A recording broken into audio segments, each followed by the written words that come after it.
This guest that I got on today, his story is truly inspiring. You know, left his home country, come to the UK to chase his dream, his footballing dream at just 12 years old. How did it feel when you found out that Granada wanted to sign you? It was good. A lot of people that may not know, but you're actually Muslim. What does being a Muslim footballer mean to you? A lot of people think being a professional is all glitter and glamour, bro. And the thing is, in those 8 to 18 10. years, you don't even know if you're going to make it. Literally. It's like only 0.1% of footballers make it to the Premier League. Yeah, You've posted on your social media that you've tried out for a lot of professional clubs. West Ham, Luton, Town. What was it like hearing that, you know, you wasn't unsuccessful in the trials? Yes, guys, welcome back to the Games Gone podcast. I'm your host, the one, the only, Ali the presenter. And guys, we're being consistent, man. This is what it's all about. I don't think I've ever been this consistent, have you know? Is it? I'll be real.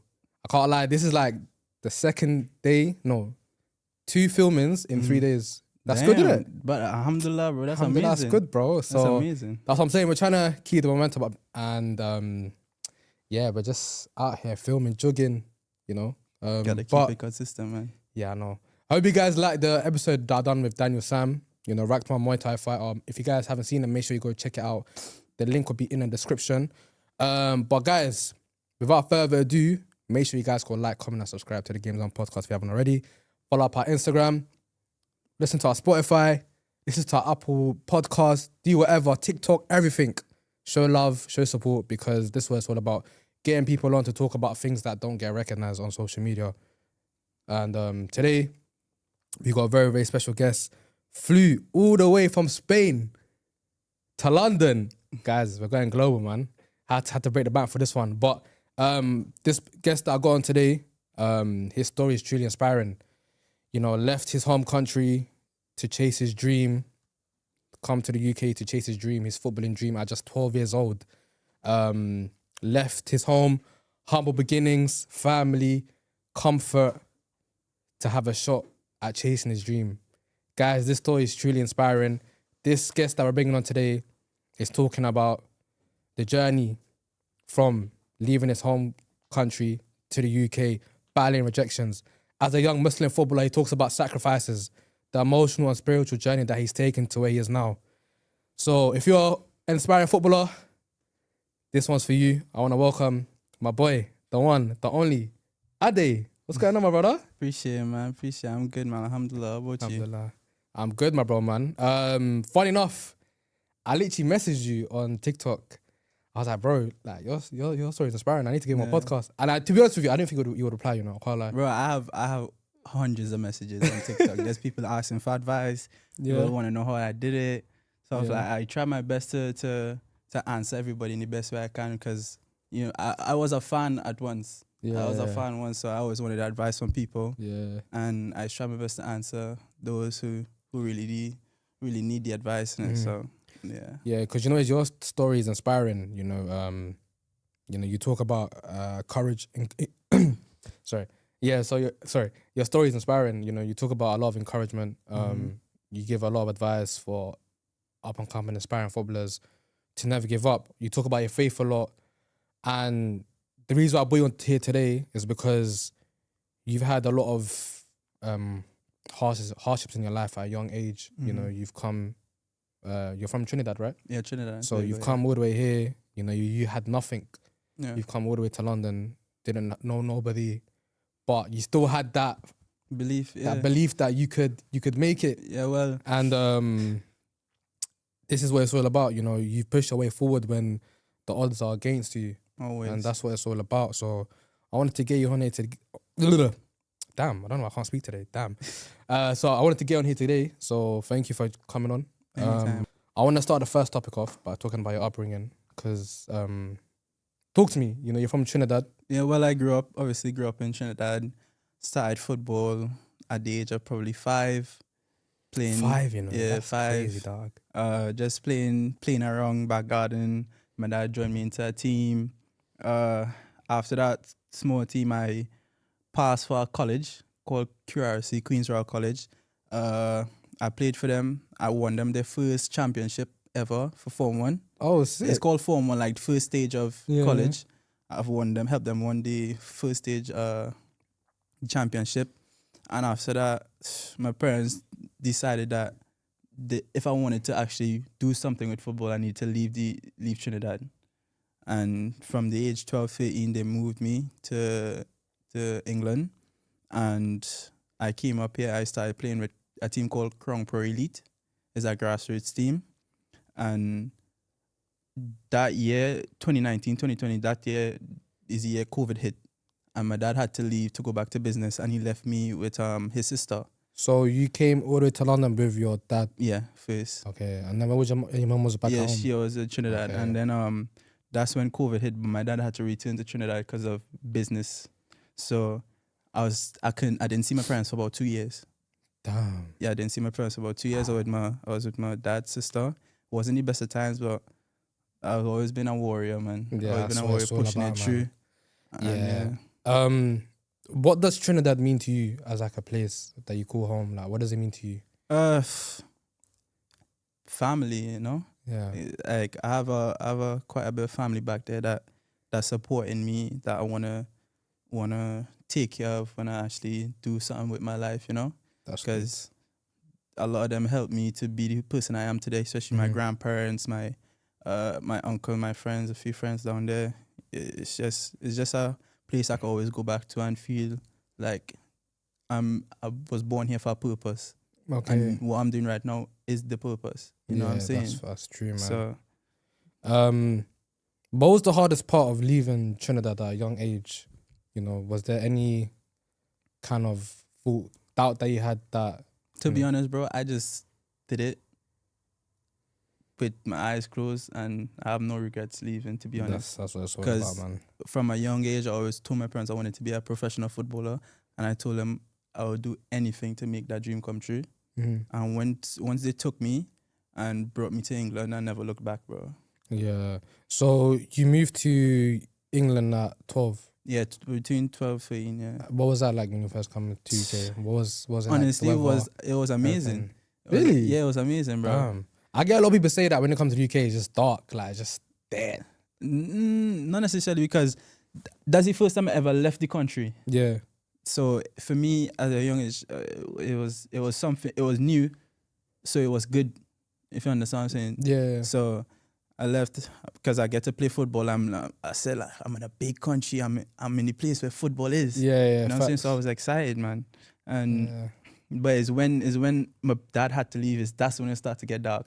Because when he left, I obviously had to do a lot of stuff by myself, like go to school, revise, travel to football here and there at a young age in a big city. You know what I'm saying? So that's when it started to get a bit problematic. But, bro, I have a strong mindset, so I always push through it. That's good, man. What was it like playing football here, like Sunday League?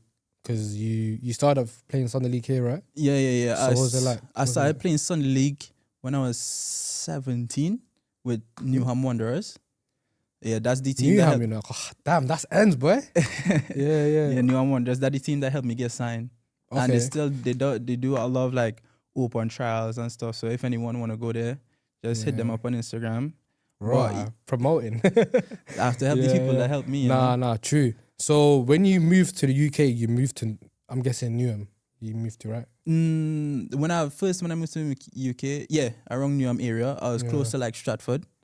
And then my aunt's house caught fire. Oh. Yeah, caught fire. Really? And we was in a hotel for like 2 days. And then we moved to Dagenham. Okay. So this, I tell you, is a whole lot of different issues that nobody really knew about. How did football in the UK challenge you? Not just but like finding your identity, finding your purpose. To be honest, yeah, it was challenging, because when I came up here, I wasn't as fit as the other players. I wasn't as technical as the other players, but I was always more mentally stronger than them. So I always try to train harder than them, prove myself.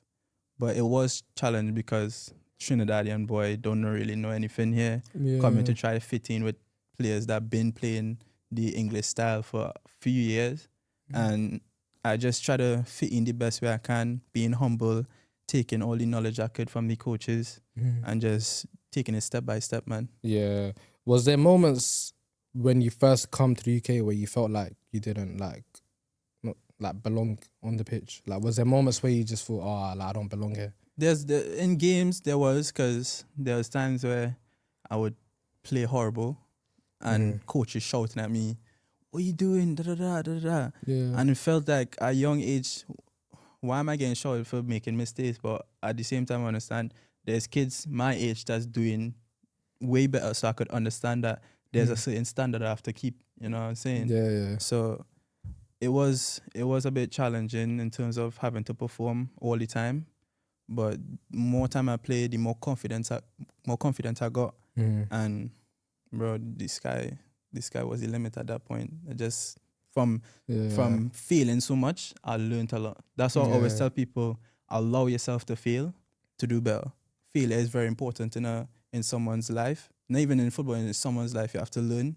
You have to fail in order to become successful. You know what I'm saying? Yeah, I like how you're very inspiring. Like, you're very like motivated at such a young age. You know, you appreciate it, man. Yeah, man, it's good. You know, it's always good to have that hunger. You know, at a young age, because there's people like are your age that are doing a lot of other things. You know, they're like chasing a lot of bad things in their life. Yeah, of course. But it's good that you always, you know, you found your purpose at a young age, and you always try to prove people wrong, which is good, man. All of that came down to my parents, bro. I've one of the best parents I could ever ask for.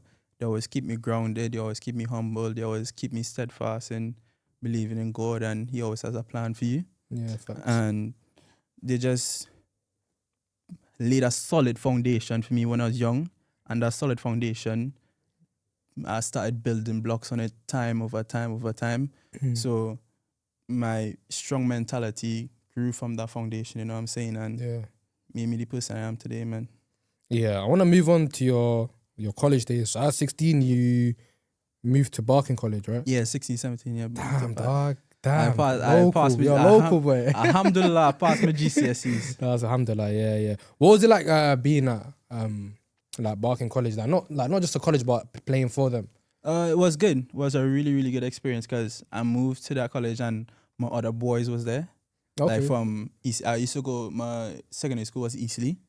Eastleigh, yeah, I heard about that. Yeah, secondary school was Eastleigh. And I moved to Barking with them. And it was really comfortable. I was playing the college program, playing in the college football program. And I used to play with the under 23 sometimes. But what the most important thing that happened in Barking Abbey and Barking came together and made a FE Youth Cup team. They made a FE Youth Cup team, and we actually made it into the third round proper to play against Millwall. You scored, didn't it? No? Nah, assisted. Oh, assisted, yeah. Assisted. And bro, big up, man. We could have won that game, but it took us to extra time. But it's just to show that a small group of players in not such a big team environment could come together, make something happen. Yeah, could come together and make something happen. And that's just the beauty of going to Barking and stuff, man. I wanted to ask a bit of a personal question. Go on. Like, at such a young age, how much dedication and work did you put in at a young age to get to where you are now? I sacrificed everything, bro. Like, till this day, ever since I was young, I never used to go parties, nothing. I barely have any friends. I have a few boys that I could call brothers, but from a young age, I never used to go parties. I just, every single day, paying the work, day, morning, night, every single day. Yeah. And it's the littlest things. Even when you're tired, go gym, raise the ball. It's the little things I'm on. So I sacrifice everything. Even my parents, they're in the UK right now. We're living in the UK right now. They literally left their jobs in Trinidad to move to the UK just for me. My mom, she had clothing brands. She was working in she had her own store. My dad is a plumber, and he was working in the government. He was one of the highest. No, he was the highest plumbing manager. Yeah, plumbing manager in the government, and they left their career just so I can chase my career. And bro, now it's that's working, why I bro. say, alhamdulillah, bro. Having your parents right next to you is really important for our players career. Yeah. So what would be your advice to parents who they have a vision of their kid doing well? Let's just say, quote unquote, football. Let's just say there's a parent out there that they see that their son's gonna do well in football, like they see it, but they have that self-doubt that football is it's like a dark world, the things that come with it, not the good things but the bad things that come with it. Like, what would be your advice to parents to let their son or daughter I would say chase their take the dreams? chance, because again, the worst thing that can happen is failure, but failure is not bad at all. Everyone has to fail at some point, but you won't know unless you try. Facts. You won't know unless you try, and with your kids, you brought them into the world, so you need to sacrifice a lot with them. You know what I'm saying? You have to take the chances on your kid. But once you see them trying, though, you can't just put the sacrifice into your kid and you not see them trying at all. Once you see your son dedicated and they are training every day, every night, take the chance on them, because they can either make it big or they can fail and learn from the failure and do something different, which would benefit them either way. Yeah, you know what I'm yeah. saying? So I always say take the chance and just believe that they could do it. Help them, be by their side all the time. Yeah. Even if they do something wrong, motivate them, you know what I'm saying? So yeah, that's good, man. I want to move on to the next topic now. I want to move on to battling rejection, because you've posted on your social media that you've tried out for a lot of professional clubs, West Ham, Luton, Town. What was it like hearing that you wasn't unsuccessful in the trials, and how did it shape you? To be honest, coming back to the mentality part of it, I always had a side of me that will always prepare me for failure. And when I go into the trial, I always say I'm going to do my best. But I won't expect to get signed. But I'm going in there and showing what I have. You know what I'm saying? And when I hit it, it was like, damn, again. But Yeah. it was like, yes, I'm working harder. Time to work harder. Yeah. Was it more like a way of heartbreak, anger, confusion, or was it like, or did you take it as a thing like, okay, cool, now I didn't get in, I'm gonna work 10 times harder? Yeah, it was a sign of motivation, bro. Sign of motivation. Good, Even man. when I got the trial, when I got rejected from West Ham and Luton, motivated me more. That was in the ending of 2023. It was in the ending of 2023, and the beginning of 2024, I got called up to trial with my national under 20 team, and they as well rejected me. Okay. So it was rejection after rejection, and I couldn't perform there because the second day I got injured, so I couldn't really perform. And bro, that got at me. I was sad. I was really, really sad. Yeah. So What was the injury? shin splints. I was out for a good 2 months. So bro, I don't know what to do. I was like, that point, I was like, why, man? I started doubting myself. Yeah. I did start doubting myself. Yeah. Was it a moment where you thought of like quitting everything and just going back home Nah. to see your parents? Never. Nah. That's good, man. There's always the sadness, but there's never the quit. Yeah. I always had the drive, bro. It's football or nothing. So when that happened, I was injured. I started working with a ex-Olympian called Dalton Grant. Okay. So I started working with him. He got me back to good fitness, helped me with my injury, and from there I turned into a beast, bro. That's good. That's good, man. And then that's when I got the trials with Granada, and they liked me in the first 2 days, and I got signed. So That's hard, man. What would be your advice to kids who are battling rejection? They're struggling to find a club, they're struggling to get signed. What would be your advice to them to overcome that? my advice would be, obviously, keep training every day. But my number one advice is to believe in God. Keep close to God. Keep praying, because God is real and He is there. Because the reason why you're failing is because you're not close to Him enough. You know what I'm saying? You have to be close to God. You have to be close to God, man, and keep working hard. A lot of people has asked me how did I get the trials and stuff. I'd say try get an agent. An agent can really help you get to the next step, but also getting a good agent, because an agent can either make you or break your career.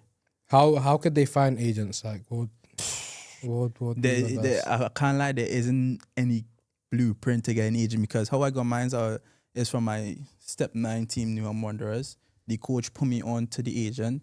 So I'll just say, keep asking around, man. Keep asking around, search online. I always tell people the internet is a key to life. Yeah, it's a tool. Yeah, everything's there. Key to life. So everything is there. Do your research, because you can't be hand fed your dreams. You can't be hand fed anything. So you have to actually put in the work. Obviously, you could ask us for advice, but to be honest, you have to put in your own. You talk about God a lot. You know, a lot of people that may not know, but you're actually Muslim. What does being a Muslim footballer mean to you? The way you carry yourself, the way you are, the way you play, the setbacks. You know, what does being a Muslim footballer mean to you? It means everything, man. To be honest, I haven't come from a Muslim family. Oh, swear. My mom and dad are reverts. Oh, swear. Yeah, so I was born Muslim. So, to be honest, it's been challenging with my religion in terms of like learning Arabic and stuff, and probably learning these stories and stuff like that. But I pray my 5 times salahs. I make a lot of dua. I do charity and stuff. So Allah has always been my foundation as well. But it's just that part. Not my parents knowing the full inside out of stuff, and with me as well. But we are learning every day. Yeah. But Islam is the biggest part of our life. And yeah, man, it helped us through everything. Yeah, true. So that's what it's all about, you know. Trusting Allah when it's not going good. You know, even me, like as a creator, you know, I always trust Allah. Even that's the first thing I do, bro. Like even like when it comes to like when I'm filming videos or when I'm like, inshallah, like I pray that I get an opportunity. Yeah. Always put Allah first. Even if it doesn't go right, bro, it wasn't written for me to happen, innit? Yeah, of course. You know, it was written for someone else to happen. So I know my time will always come. You know what I'm trying to say? This podcast that I'm doing even now, my time came, it's happening. Of course. You know what I'm trying to say? Alhamdulillah. Even if you're Christian, whatever religion you are, if you believe in yourself and you believe in the God you believe in, you could still do what you need to do. Yeah. But because you play for Granada on the 19s in Spain. Again, hold on. In an environment where you might be the only Muslim in the dressing room, like how does it shape who you are? You know, how do you like act upon it? If that makes sense. To be honest, I've always been antisocial. Yeah. I've always been an introvert. So when I'm there, I'll mingle with my teammates, but I always keep to myself. Obviously, I don't speak Spanish, but I'm learning. But nothing they really bother me, because I carry about myself in such a way that they know they can't mess with me or my religion. Yeah, true. So I always carry myself in a proper way. That's one thing. You'll all have to be confident in yourself. Confidence takes you a long way. Confident in how you smell, how you dress, how you look, how you care about yourself, how you walk is very important. So I make sure all those things are up to par, and people see your aura. You know what I'm saying? People see you from the outside, you know. So they know that I'm a serious person and I'm here for football. Yeah. And yeah. Do you ever feel like your faith gives you a sense of calmness? Yeah, always, bro. Always, bro. Every time I'm playing, thinking of Allah. Every time, anything I'm doing, thinking of Allah and doing it the right way, having integrity, you know? Yeah. I want to move on to now, obviously, because we're talking about your club, Granada. I want to talk about, obviously, moving to Spain. Obviously, you've playing for Granada now, alhamdulillah. It's a big, big club, bro. Appreciate it. Well, a big, big club, especially after hearing how your journey to where you are now. How did you hear about the news that Granada? I'm bugging out, wallah. How did it feel when Granada found out? I mean, I'm bugging out. Sorry, I'm actually bugging out. Just I know, guys, you know, wallahi, I swear to God, yeah, I was sleeping. I woke up 11:30. Literally, I was gone. But let me say this again. How did it feel when you found out that Granada wanted to sign you? It was good. It wasn't, to be honest. I know I'm probably sounding nonchalant, but it wasn't proper. Like, hey, yo, because from me starting football and where football started getting serious, I always knew that I was good enough to be a professional. It was just the right time and the right place, you know? So when they wanted to sign me, I was like, Alhamdulillah, finally. Yeah. But it wasn't like, da, da, da, da. Yeah. So it's just a sense of calmness and relief. And to know that a club actually finally saw my talent and wanted to take part in my career. And yeah, I was happy. I called my parents. My parents was happy as well. That's good. But them as well knew I was good enough to be a professional. It's just, as I said, the right time, the right place, you know. So just again, taking it step by step, doing what I need to do. And yeah. Because you moved to Spain at a young age. You know, you've left everything behind, I'm guessing. Your parents. Did your parents come with you to Spain? Or? No. So you just left by yourself? Yeah. You're laughing. How was that like? Was it a fear? Was there any fear that, you know, anything like that? Nah, bro. Same thing when I came up here when I was 13. Same feeling going there to do business. You know what I'm saying? Going there to do business. I'm a professional now. Yeah. Going there to take over, you know, to build my legacy, build my career. I went over with a mindset to go and do what I need to do for myself and my family. And obviously, to be honest, I missed out half of the season due to paperwork issues. So I ended up going into the season in February. So what was you doing from? No, I was here for 7 months. So that's a lot of different things people don't see behind the scenes. I'm coming off of that topic a bit. A lot of people think being a professional is all glitter and glamour, bro. It's not. It's probably easier to be out of professionalism than in. It's not. But yeah, I was out for 7 months. Couldn't play games or nothing. Minimum training because I was scared to get injured and stuff. So when I went back, I was unfit. Yeah. When I was training, I was making a lot of mistakes and stuff. So that was mentally challenging for me because the first time I came for the trials, I was blazing. I was blazing everybody. And even Granada themselves asked me, what's going on? I was like, I was out for 7 months. 7 months in football is like 2-3 years in football years. You know what I'm saying? Yeah. So it was really, really challenging for me going back. In games, I was getting really fatigued. But at the same time, Granada is up in the mountains, so it's like 28,000 above sea level. 28,000 altitude. Here, England is like 100 or something altitude. So it was really difficult to breathe up there and stuff. But I was just want to know, where's my touches? Why am I shooting like this? Why am I because you're like, you just moved in, innit? Yeah. So, and again, like looking at Mbappe at the start of the season, he wasn't doing so well. But this guy, top scorer, blazing. So it took me, it's still taking me a while because I didn't really perform when I went up. I expected myself to, and the coaches expected, but I expected myself not to be the best because of how long I was out. But it was challenging for me mentally, but I tried my best to because I can't remember what footballer it was, but there was a footballer that I can't remember. I think it was Tony Cruz. Correct me if I'm wrong, but he was talking about how that success in football is like literally like that. But then the sacrifice, the injuries, the hard work, the self-doubt, everything. It's like that. But then the fame, the money, everything, the trophies, everything is like that. Is there. It's nothing. Because remember, at a young age, you're literally sacrificing probably 18 years of your life. For that? To try make it. And your career is between... And the thing is, in those 18 years, you don't even know if you're going to make it. Literally. Like, there's a statistic in England. It's like, there's like only 0.1% of footballers make it to the Premier League. Yeah, literally. Out of like, how many kids? You know Billions, what I'm saying? man. And I wanted to ask you, after the setbacks from West Ham and Luton, how did you feel after finally like being signed to Granada? Like, how did it feel?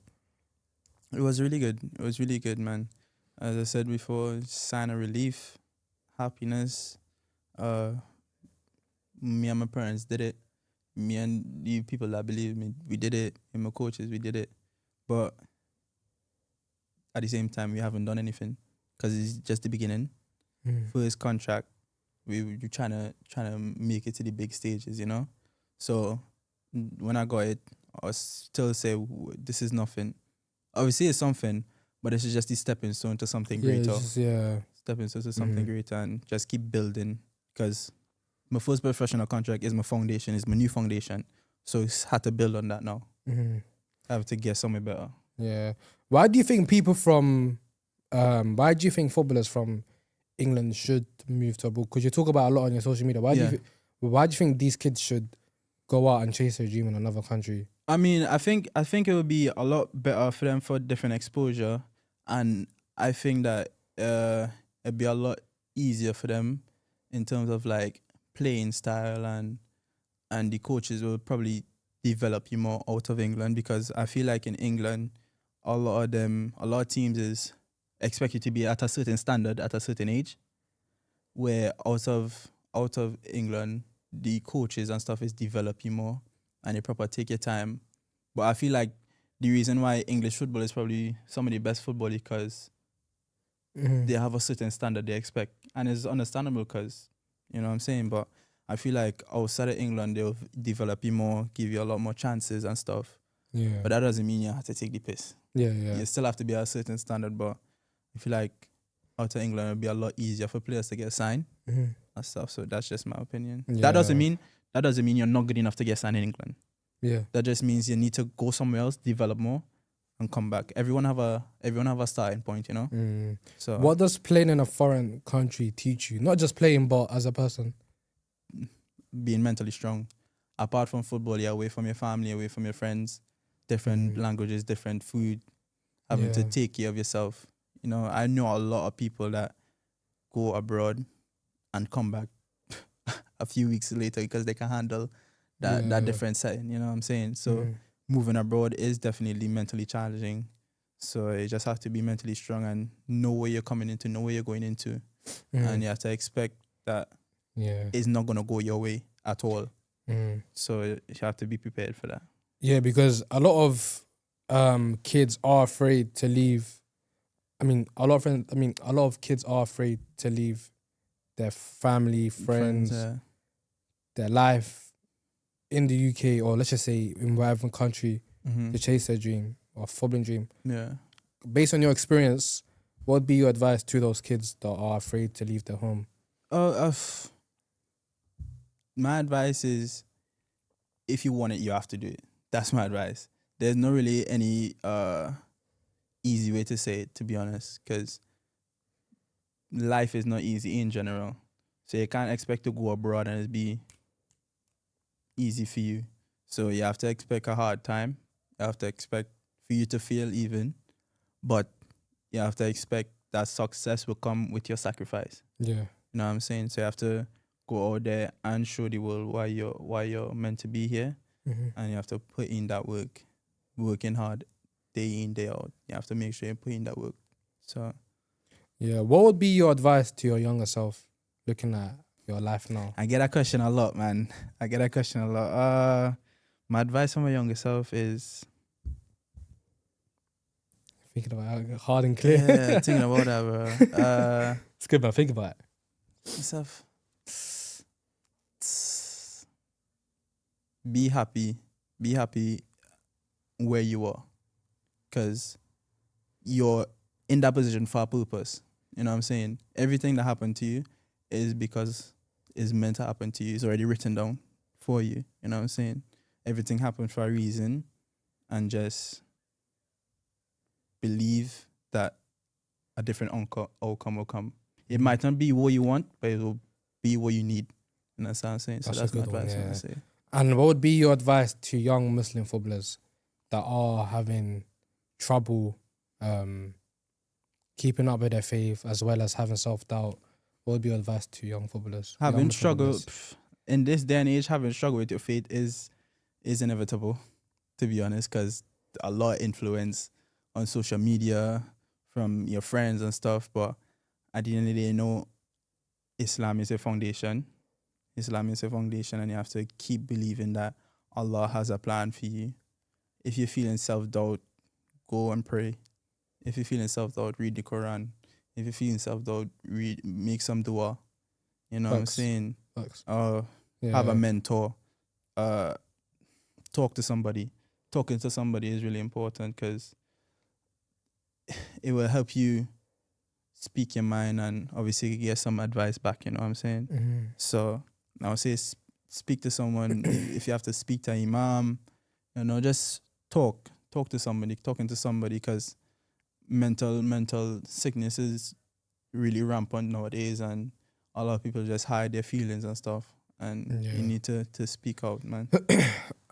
And my advice would be always trust Allah when it's not going good, and have sabr. Sabr is very key, I would say, and because a lot of kids need to know that there's a time for you. You are still young. Even me, like, as a creator, I get a lot of people telling me, "Oh, you're young, bro. Like, you're 22. Like, you've got time." But time is not what it is. I want it now. But after realizing that, when I was going on a rampage and I was posting, and I kind of realized, like, well, if it comes, it comes, and if it doesn't, it doesn't. Like, at least I know. That's the thing, man. You have to be consistent in what you believe in, because whatever you do, you won't satisfy everybody. Yeah, facts. You know what I'm saying? Yeah. Even you could be the best podcaster and you will have the most famous people. People still find a way to hate on you. Yeah. For some reason. Yeah, true. So you just have to believe in your content, believe in how you play as a footballer, believe in how you as a human, and doesn't really matter what nobody say, you know what I'm saying? Yeah, true. So because, like, it's like a lot of, especially in the UK, like, there's a lot of people that love hating. There's a lot of people. I think that's the number one thing right now, to be honest. Yeah. So I would say to those kids, like, who are having self-doubt, just don't give up. Never. Like, goes in one ear, comes out the other ear, literally.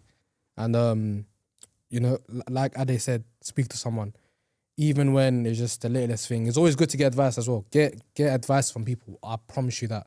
Like, even me as a creator, sometimes I get, don't want to ask you for advice, don't want to ask you for advice. But wallahi, it helps. I promise you. Is that self-ego?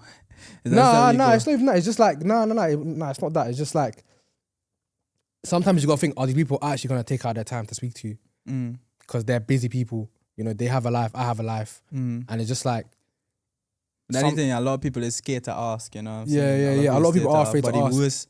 I was telling you, the worst you get is a no. Yeah, and even if you got a dumb question, I promise you, I've asked a lot of people dumb questions, and they like it because at the end of the day, you've learned what you wanted to ask. Yeah. You take it in, and you go totally away in it. Yeah, and you implement it, man. Yeah. Like, I promise you, like, even me, like, when I was first starting up, I was every single person that was creating, I was going up to them, asking for advice.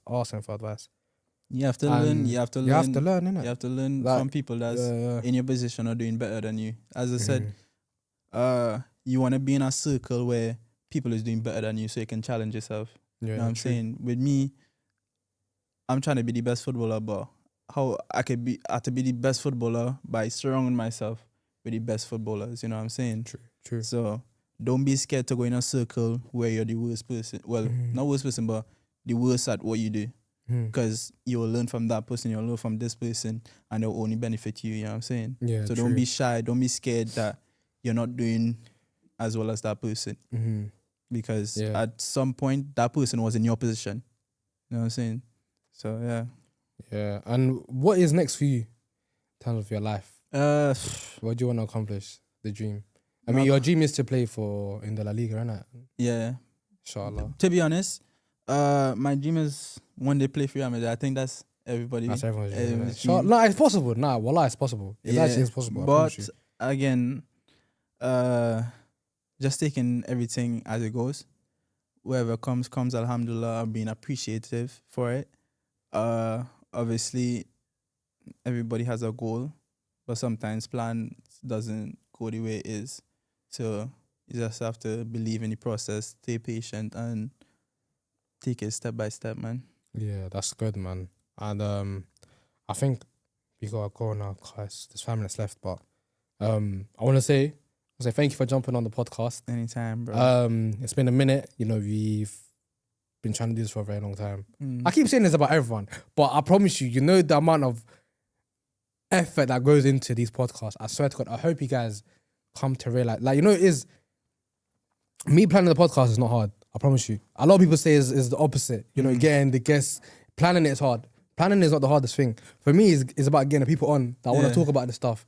Because, like, there's a lot of people that I've hit up, you know, they see the vision, but to like, I really want to talk about my life, but it's not about their life. It's about helping others. Yeah, it's about helping others, man, because this is what it's all about, you know. Like, a lot of people, like I said, always, like, a lot of people always look at the success side of social media, but they don't see the background. That was saying, they don't like, see the back, bro. I promise you. That was saying what people think, that being a professional is all glitter and glamour, but they don't It's see not, the back, man. the I back promise side you. of it. Even me being a creator, I promise you, like, there was a period, I promise you, from I think July 2024 up until October, it was one of the darkest months of my life. I promise you. Like, I wasn't filming, I was unemployed, I couldn't get a job, I couldn't film because I had self-doubt. I was lacking motivation, so I literally took a holiday, came back, and I realized, like, I gotta go ham this, because if I really wanna chase this, if I really want this, I gotta sacrifice everything. Yeah, to sacrifice everything. Yeah, man. And that's me. I haven't been on a vacation. I've never been on a vacation, to be honest. Really? Yeah, bro. So you've never gone, like, back home? It's going back home a vacation, though. Not really. No, not really. When I went back home, it's because of football, bro. From the day I started playing football to now, it's just been football. That's what I'm saying. Just been football. I've never had a vacation. But again, it's good. I'm happy about it because I'm in the position I am today. You know what I'm saying? Yeah. But as people always say, you have to enjoy your life. You're young. That's you. This is me. I want to sacrifice right now for the betterment of me and my family. I'm tired of seeing my family struggle, bro. Yeah, I'm tired of seeing my parents have to scrape for this and scrape for that. And having some days they might not eat, some days, you know what I'm saying? So I want to sacrifice everything I have now for the better. I'm not even doing it for me personally. I'm doing it for the people that sacrifice everything they had for me. You know what I'm saying? So I'm really doing it for them and my future family. No, inshallah, and I pray it goes well, man. If you ever play for Real Madrid, I'm gonna hit you up. You better give me some tickets, you know. Bro, we're close now. We're brothers, man. We're brothers. No, come on, brother. Come on, bro. No, definitely, bro. I promise you, the sky's the limit, bro. Like, look at Jamie Vardy, man. He was in a factory, and he was working at. Why can't I talk? Well, fuck, you know. He was working at a factory, and he was paying, I think, step 2 or 3. He signed to less than 25. Bro, I promise you, bro. Like, a lot of people just ask me, what's the latest age you could get signed? There's no really latest age if you actually believe in yourself, to be honest. Yeah, there's no. Because obviously, probably past 20, you have to obviously work a side job to keep yourself sustained. But if you keep that side job and you're still training hard, you still have a chance. Because there's National League, League 1, League 2, up to Premier League, and even non-league. Do you see how much peas people get non-league, bro? They get a lot. They get a lot of money, so it's just timing and where you are at the point. So it's good, man. It's good to see how inspiring you are at a young age. Appreciate it. He was born in 2006, you know. That's actually mad, bro. Yeah, but you've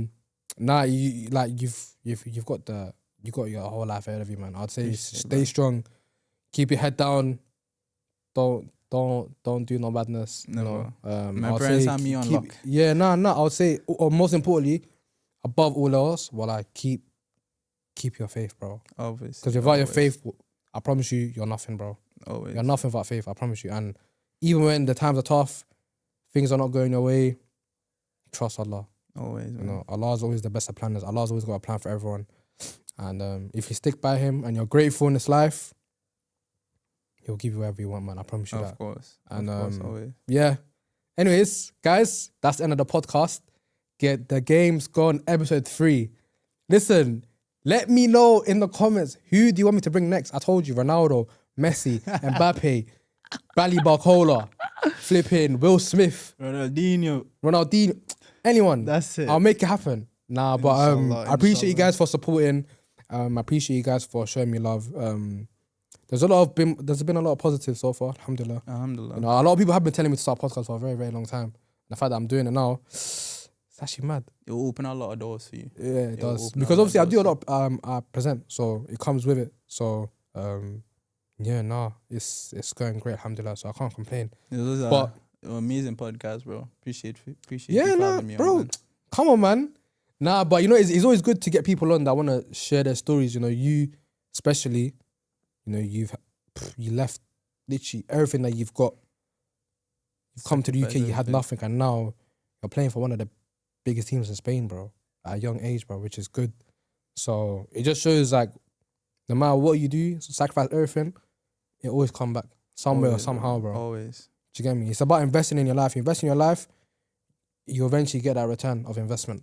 Do you get me? Literally. So That's an amazing way to put it. yeah, literally, bro. in your Invest, life, you get your invest in return yourself, of investment. Yeah. literally. The best investment is yourself. Yeah, The best literally. investment is yourself. So I would say, obviously, make sure you guys go like, comment, and subscribe. Follow up the socials, follow up the Spotify, the Apple podcast, everything. Guys, please go ham on it. Yeah, we're trying to get a lot of people on the podcast, and Yeah, thank you, man. Thank you for jumping on. Thank you Anytime, for jumping on. Yeah, but anyways, guys, take care. Peace.